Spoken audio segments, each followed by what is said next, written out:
The Signal Oil Program, The Whistler.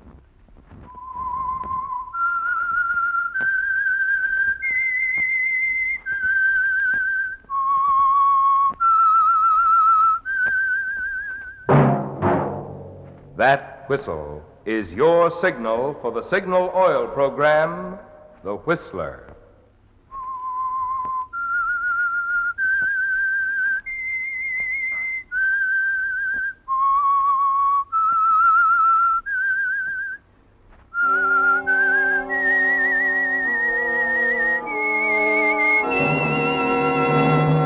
I am the Whistler, and I know many things, for I walk by night. I know many strange tales hidden in the hearts of men and women who have stepped into the shadows. Yes, I know the nameless terrors of which they dare not speak. Yes, friends, it's time for the Signal Oil Program, The Whistler, rated tops in popularity for a longer period of time than any other West Coast program in radio history. And Signal gasoline is tops, too, tops in quality. It takes extra quality, you know, to give you extra mileage. And Signal is the famous Go Farther gasoline. So look for the Signal circle sign in yellow and black that identifies friendly dealer-owned Signal stations from Canada to Mexico. And now the Whistler's strange story. Stranger in the House.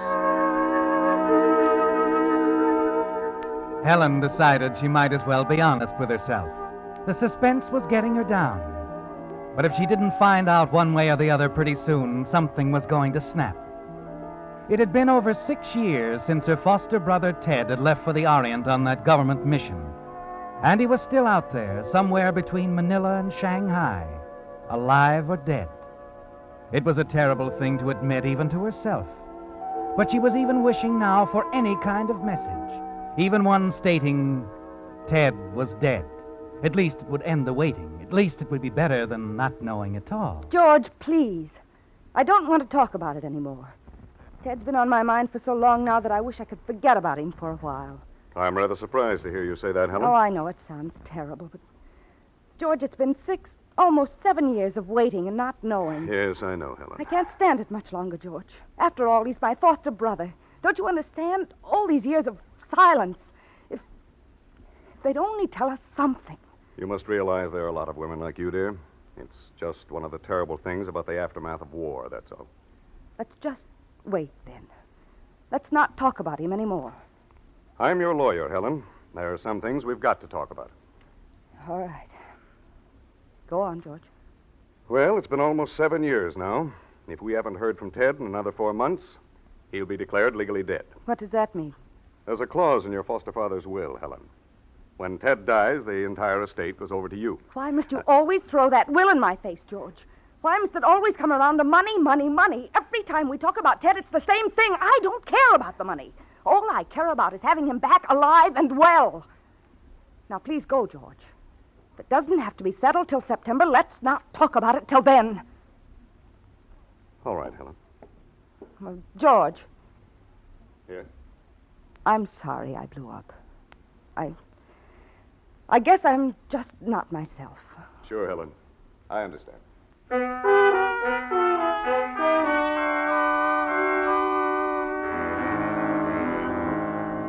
Yes, Helen, the suspense is beginning to tell on you, isn't it? Almost 7 years of it.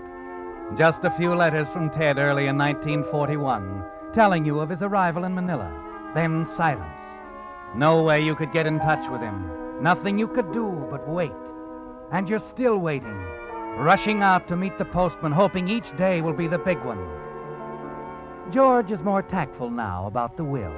He doesn't mention it anymore, and you're very grateful. And then at long last, the suspense is ended. It's not the postman. It's Rhoda, your maid, walking into your bedroom one morning with a cablegram. When did it come, Rhoda? Just this minute, miss. A messenger brought it to the door. Arriving June 4th, Seattle steamer President Jefferson. Love, Ted. Oh, at last. Oh, Miss Helen, Mr. Ted coming home at last. Yes. Yes, Rhoda. At last.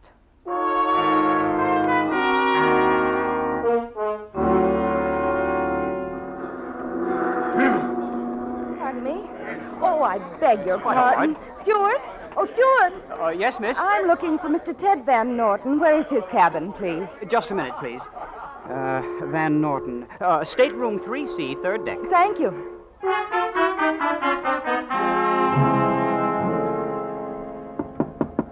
Come in. Ted, darling. Hello. I'm sorry. I must have the wrong stateroom. I'm looking for my brother, Ted Van Norton. Oh, what's the matter, Helen? Don't you recognize me? What? Who are you? Well, this isn't much of a homecoming after 6 years. Maybe I better introduce myself. The name is Theodore Van Norton. Oh, there must be some mistake. Helen, darling, you're joking. Who are you? Well, I've already told you. I'm your foster brother, Ted Van Norton. You're not Ted. You're an imposter.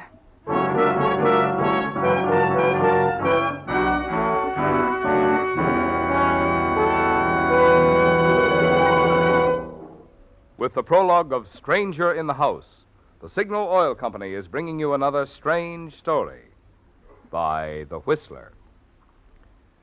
But now, important news for drivers.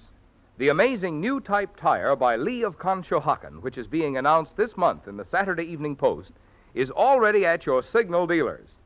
I'm referring to the new 8-rib Super Deluxe Lee tire. Not just a new model, mind you, but a completely new tire. You can see that the handsome 8-rib tread is wider and flatter, and there's more rubber in it. But not until you drive on these new type tires can you appreciate their easier turning and steering, and the way they absorb road shocks, sparing you fatigue and sparing your car unnecessary wear. In addition, quicker stopping and greater protection against skidding are assured by the 16 cleaning edges on Lee's broad, flat tread. And when it comes to wear, these new Lee Super Deluxe tires are setting records so amazing they're almost unbelievable. Yet all this extra quality is yours at no extra cost. In fact, right now, as their summer driving special, Signal dealers are offering extra generous trade-ins on old tires, plus liberal credit terms. So before you buy any tire, see your Signal dealer. Find out how little it will cost you to enjoy real safety and comfort this summer with new 8-rib Lee Super Deluxe tires. And now back to the Whistler.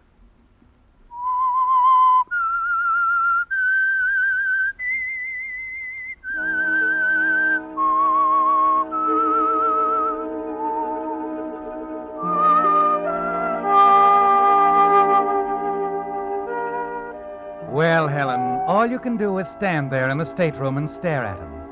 The effrontery of this stranger trying to pass himself off as your foster brother leaves you at a loss for something to say. True, he does resemble Ted. He's tall, the same build, the same athletic poise, the same general features. But the expression, it's not quite Ted's, is it? That's funny, isn't it, Helen? Perhaps he thinks it's funny in a different sort of way. Perhaps he's one of those people with a perverted sense of humor, a practical joker. Yes, it's hilarious, isn't it? To pull a trick like this after all those years of almost unbearable suspense. Well, darling, hadn't we better get a move on? Are you stupid enough to think you can get away with this?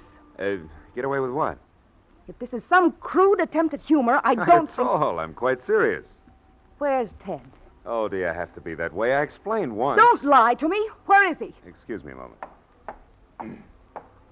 Oh, steward, Yes, Mr. Van Norton. would you take care of my hand baggage, please? Yes, sir, right away. Thanks. Come on, Helen, let's go down to the dock. I'll call the purser. Wait a minute. Now, look. See, passport with fingerprints and photograph, birth certificate, State Department credentials, letters from you. They are forgeries. I'm sorry, they're genuine. You're not going home with me. I won't stand for it. Very well, darling. I'll check in at a hotel for the time being. But after all, you can't keep a guy out of his own home, can you?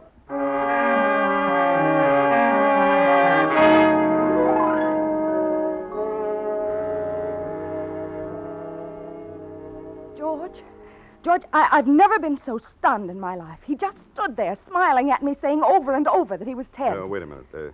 You say he had identification? Everything. Even letters from me. I wrote them when Ted first arrived in Manila. Were they genuine? Oh, I think so.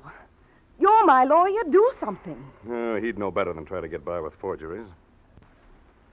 Helen, you're sure you're right? George, you don't think I know my own brother? Oh, but it's been close to 7 years. He's probably been in prison camp. That can make a lot of difference in a man's appearance. But it's not entirely a matter of appearance. It's the way he walks, his voice, his mannerisms. Besides, Ted's dead. What? Well, something terrible's happened, I'm sure of it. This man might have killed him. Yes, that's it. So he could get his hands on Ted's money. That's a pretty serious charge, Helen. You've got to be sure of yourself. You're the only one in Seattle who can recognize him. Remember, he's been gone for 7 years. Do you have any pictures? No, I thought of that. No. No, there weren't any, not since he was a little boy. Spent most of his time in the East with Aunt Ida. Well, where's she? She died some time ago. Well, there are a lot of ways we can check on him. The State Department ought to know about him. He's been with them for over 10 years. You say he's stopping at a hotel? Yes. You know, of course, that if he can prove his identity, he has a legal right to live here in this house. I tell you, he's a flagrant imposter. He's not coming here if I have to hire somebody to throw him out.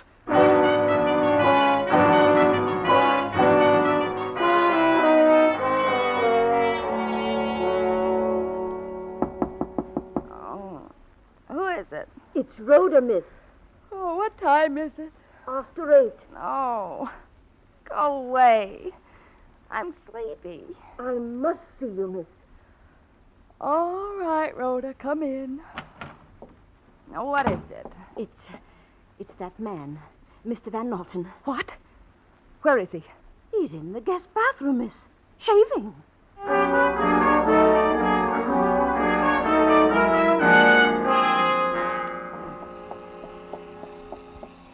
Give me a home where the buffalo roam, where the deer... Well, good morning. What do you think you're doing? Shaving, morning ablutions. Can't say I'm used to having ladies barge into the bathroom. Get out of here. Temper. How did you get in? Well, I couldn't get a room at a hotel, so I took a taxi up last night. Walked in the back door. It was open, you see. You can leave the same way you came in. Oh, no, I'm here to stay, sister dear. I've got the proof in my pocket. And if you want to get me out, you can trot right down to the Hall of Justice and get yourself a court order.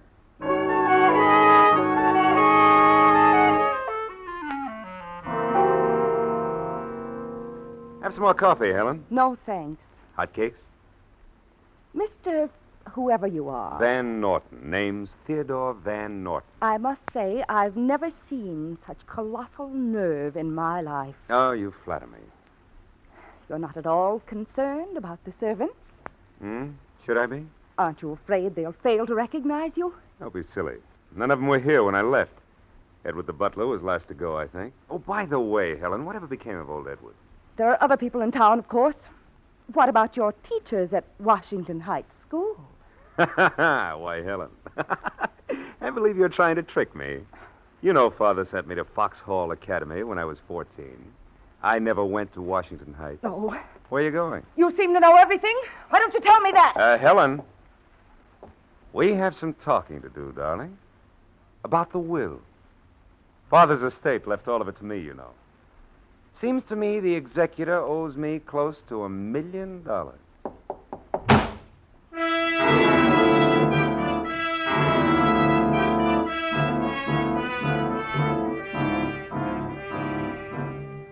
You knew it was coming, didn't you, Helen?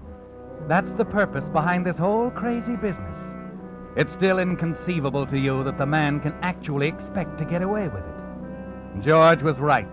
There are 1,000 ways you can check up on him. And the imposter himself just gave you an excellent one. You make a long-distance call to the Foxhall Academy and talk to Mr. Rigby, the headmaster. Why, yes, of course, Miss Van Norton. I'd be delighted to come down tomorrow afternoon. Ted was always one of my favorites, you know. Any special time? What about 2 o'clock? Fine. It'll be quite a reunion, won't it? Yes, indeed, Mr. Rigby. Quite a reunion.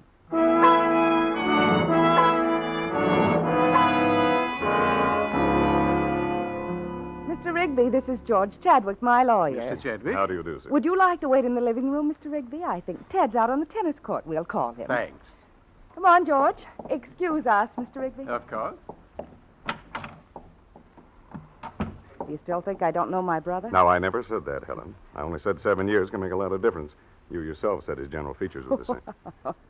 I'm afraid Mr. What's-his-name is going to suffer a little embarrassment. You think Rigby will recognize him? Recognize him as an imposter, if that's what you mean. He knows Ted as well as I do. Uh-huh. What's the matter? I don't know. I had those documents checked, the hospital records in Manila. He was a patient there for... I tell you, he's a fraud. Heaven knows what's happened to Ted or how this crook got hold of his papers, All but right, Helen. You'd better go and call him.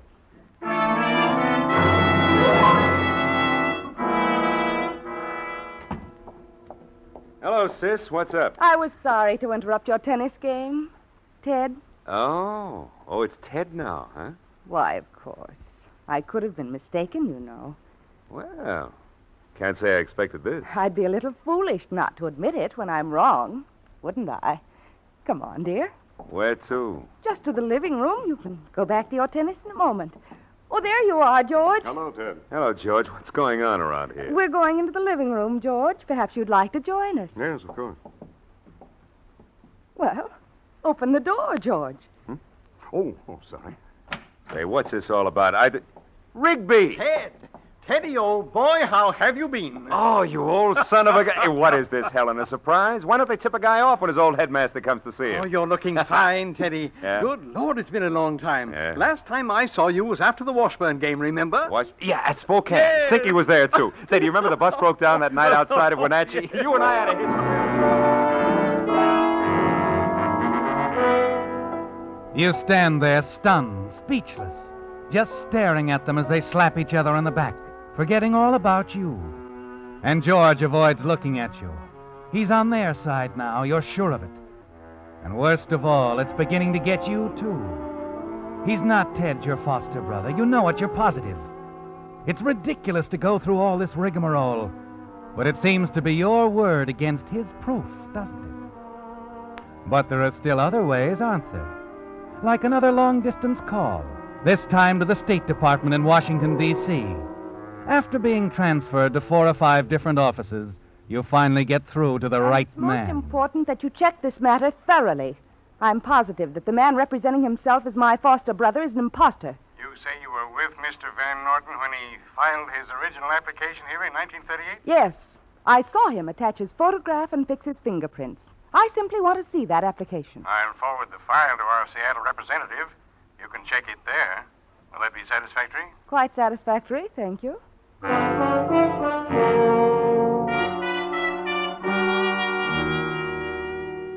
I see. You say the file was forwarded here from Washington? That's right. I simply want to examine it, particularly the photograph. Excuse me a moment, Miss Van Norton. I'll have to look it up. Well, George, Well, what? I can't say that I'm pleased with your lack of faith in me. No, who said anything about that? Oh, it's clear enough. Look, I'm a lawyer. I'll believe black as white if they throw enough evidence at me. Mr. Rigby was a very convincing witness. He's a decrepit old fool, and it had been 15 years. I thought he was an intelligent He could man. have passed you off as my brother. He'd forgotten what Ted looks like. I don't know. You might be arguing against yourself. What do you mean? You haven't seen Ted in almost 7 years. Oh, You know, don't you be could- ridiculous. Here we are. Theodore H. Van Norton. Now, what did you wish to see? Here, let me see it. Medical examination, education record, application. Where's the picture? On the other side. Oh, here. Satisfied, Helen? It can't be. I saw Ted paste the picture on himself. Is something wrong? Of course there's something wrong. This isn't Ted's picture. It's that man. Helen, get hold of yourself. What? Here, let me see. Yes, here they are, fingerprints.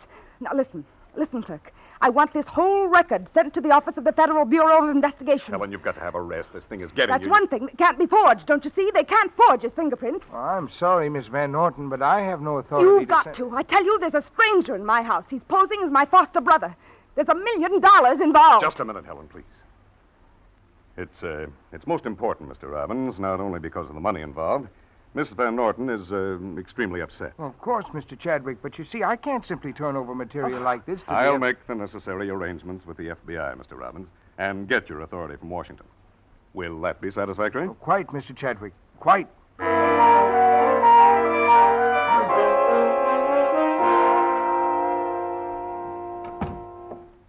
Hello, Ted. Well, Helen, I began to wonder where you were all afternoon. Oh, downtown shopping. The stores are frightful these days. Indeed they are. You reading? Yeah. How's Dick Tracy? Dunno. Haven't checked him today. It's funny. You used to read Dick Tracy before you even looked at the headlines. I guess a guy gets a little serious after all those years overseas. Prison camp, hospital. Yes, I suppose so. You're looking calmer today. Finally decide on the real thing? I want you to forgive me, Ted. It's so unbelievable that I don't quite trust my senses anymore. Sure.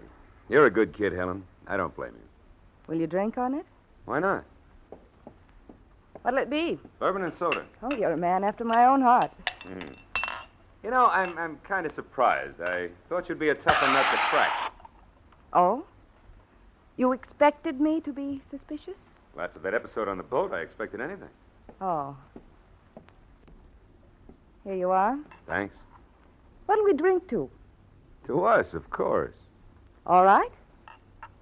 To us.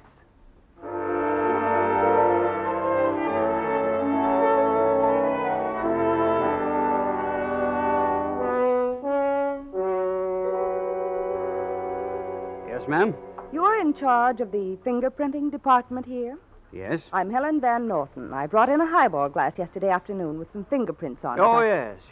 That's the one you wanted us to check against the prints on the State Department application file. That's right. Where did you get that glass? A man is posing as my brother, staying at my house. They're his fingerprints. You're sure of the prints on the application? What do you mean? Are you sure they're the bona fide prints of your brother? Of course. I was with him in Washington when he completed the application in 1938. I saw him put the prints on it. I see. Well, that ought to settle it once and for all. What do you mean? The man at your house is your brother, Miss Van Norton. The prints are identical. It can't be. It can't. We wouldn't commit ourselves if we weren't positive. I see. Of course. Oh, thank you.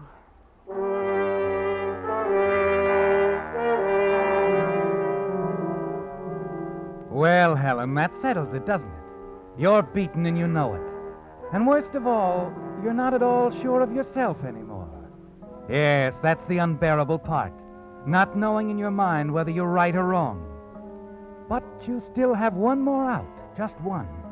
It's a long chance, but you've decided you have to take it, to decide once and for all whether or not this man Ted is your foster brother, whether you can trust your own mind.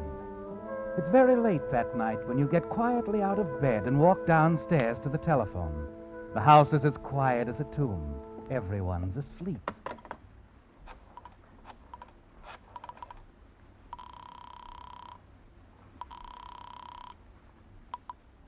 Long distance. I want to call Shanghai, operator. Mr. C.S. Julian, 28 Perlang Drive, Shanghai. Just a moment, please. Mr. C.S. Julian. Yes. 28 Perlang Drive, Shanghai. Yes. There will be a delay. Will you wait? Yes. Yes, I'll wait.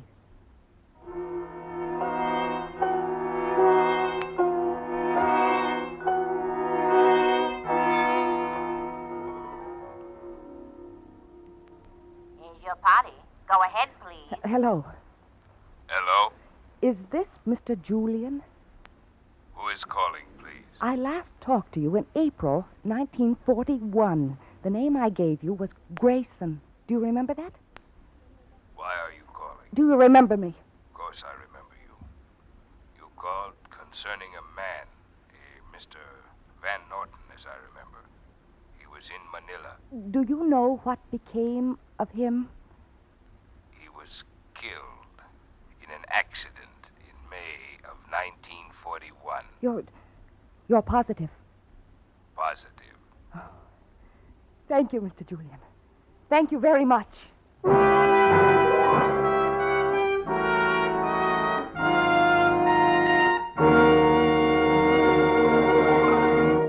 The Whistler will return in just a moment with a strange ending to tonight's story.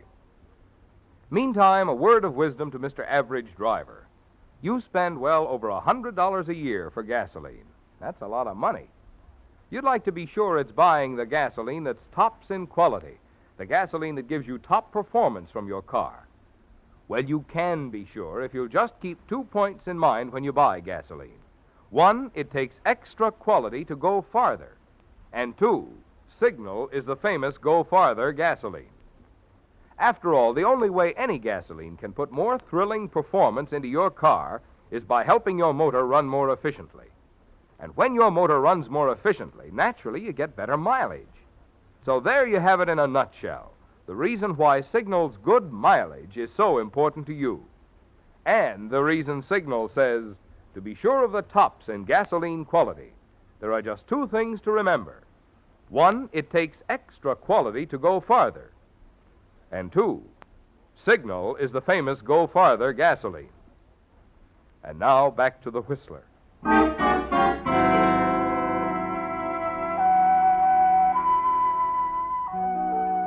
It was a relief to know, wasn't it, Helen? You can trust your own senses now. Ted is dead. Mr. Julian just told you so. And the stranger in the house is an imposter. Somehow, some way you can prove it. But right now, you don't want to think about it anymore. It's been too bewildering. All you want now is your bed and the first good night's sleep in a week. You put down the phone and start toward the stairs. Sit down, Helen. How long have you been here? Long enough. I said sit down. I'm going upstairs. Sit down before you fall down. That's it. You just hung yourself, baby. There's a record of that phone conversation down at FBI headquarters. What are you talking about? You didn't have Shanghai, in case you're wondering. You were talking to the boys down at the office, not Mr. Julian. We had everything, you see, except the link you just gave us. We knew Mr. Julian paid $10,000, part of the money you sent him, to one of his boys in Manila, the boy who killed your foster brother, Ted. But I was the only one who knew. I was detained over there in a prison camp, like I said. It was a long wait. I knew Ted had a foster sister, and I knew there was close to $1 million in it somewhere. But all I had was a suspicion. what about Julian? The authorities in Shanghai have him. Well, I guess there's nothing much I can do. Tough, isn't it? You could have been a nice kid. You weren't a killer at heart. You shouldn't have picked out someone in the State Department. Oh, it took us a long time to work it out. A lot of names, a lot of people. We even drew on the services of Mr. Rigby. When we got going, we knew you'd crack, sooner or later. Who are you? This time, baby, I'm telling you the truth. I was your brother's best friend. My name's McKay.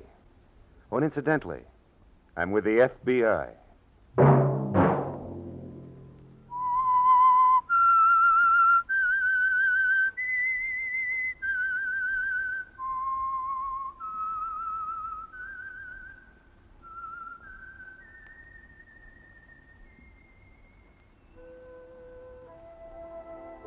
Let that whistle be your signal for the Signal Oil program, The Whistler, each Wednesday night at this same time.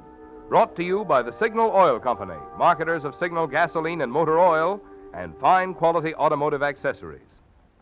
Signal has asked me to remind you, to get the most driving pleasure, drive at sensible speeds, be courteous, and obey traffic regulations.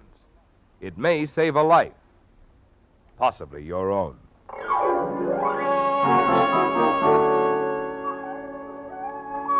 Featured in tonight's story were Virginia Gregg and Gerald Moore. The Whistler was produced and directed by George W. Allen, with story by Harold Swanton and Mark Smith, and music by Wilbur Hatch, and was transmitted to our troops overseas by the Armed Forces Radio Service. Next Wednesday, for a full hour of mystery over most of these stations, tune in a half hour earlier. Enjoy The Saint as well as The Whistler. Marvin Miller speaking. This is CBS, where 99 million people gather every week. The Columbia Broadcasting System.